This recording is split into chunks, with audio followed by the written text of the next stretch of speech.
Fire and rescue ಚಿಕ್ಕಮಂಗ್ಳೂರಿಂದ ನಾವು. So ಇವತ್ತು ದೇವಿರಮ್ಮ ಬೆಟ್ಟಕ್ಕೆ ಸುಮಾರು ಲಾಸ್ಟ್ ಟೈಮ್ಗಿಂತ ಸ್ವಲ್ಪ ಕಡಿಮೆ ಜನ ಇದ್ದಾರೆ. ಆದ್ರೂ ಇವಾಗ ಸ್ಟಾರ್ಟ್ ಸರ್ ಬರ್ತಾರೆ ಜನ, ಇವಾಗ ಸ್ಟಾರ್ಟ್. ಹೌದು ಬರ್ತಾರೆ, ಇನ್ನು ನಾಳೆ ಒಂದಿನ ಇದೆಲ್ಲ ಬರ್ತಾರೆ. ಬಟ್ ಲಾಸ್ಟ್ ಟೈಮ್ಗೆ ಈ ಟೈಮ್ ಕಂಪೇರ್ ಮಾಡಿದ್ರೆ ಈ ಟೈಮಲ್ಲಿ ನಿಮ್ಮ ಫೈರ್ ಡಿಪಾರ್ಟ್ಮೆಂಟ್ ತುಂಬಾ ಹೆಲ್ಪ್ ಮಾಡ್ತಾ ಇದ್ರೆ ಸರ್.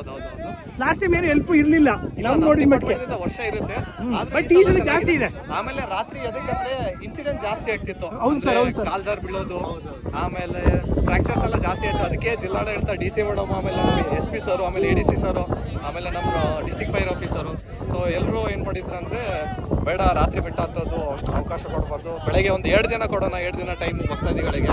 ಸೊ ಈಸಿ ಆಗುತ್ತೆ ಬೆಟ್ಟ ಹತ್ತಕ್ಕೆಲ್ಲ. ಸೊ ಏನು ಫ್ರಾಕ್ಚರ್ಸ್ ಎಲ್ಲ ಆಗಲ್ಲ. ಸೊ ಇವತ್ತೇನು ಇನ್ಸಿಡೆನ್ಸ್ ಏನು ಕಂಡು ಬಂದಿಲ್ಲ ನಮಗೆ, ಒಂದೇನು ಆಗಿಲ್ಲ. ನಾವು ಆರಾಮಾಗಿ ಬರ್ತೀವಿ ಸರ್. ಸೊ ಇದೊಂದು ಗ್ರೇಟ್ ವರ್ಕು. ಆಮೇಲೆ ಎಲ್ರಿಗೂ ಹತ್ತಕ್ಕೆ, ಆಮೇಲೆ ಬೆಳಕಿದೆ ಮೇನ್ ಅಂದ್ರೆ, ರಾತ್ರಿ ಕತ್ಲೆ ಆಗಿದ್ರಿಂದ ಹತ್ತಕ್ಕೆ ಆಗ್ತಿರ್ಲಿಲ್ಲ.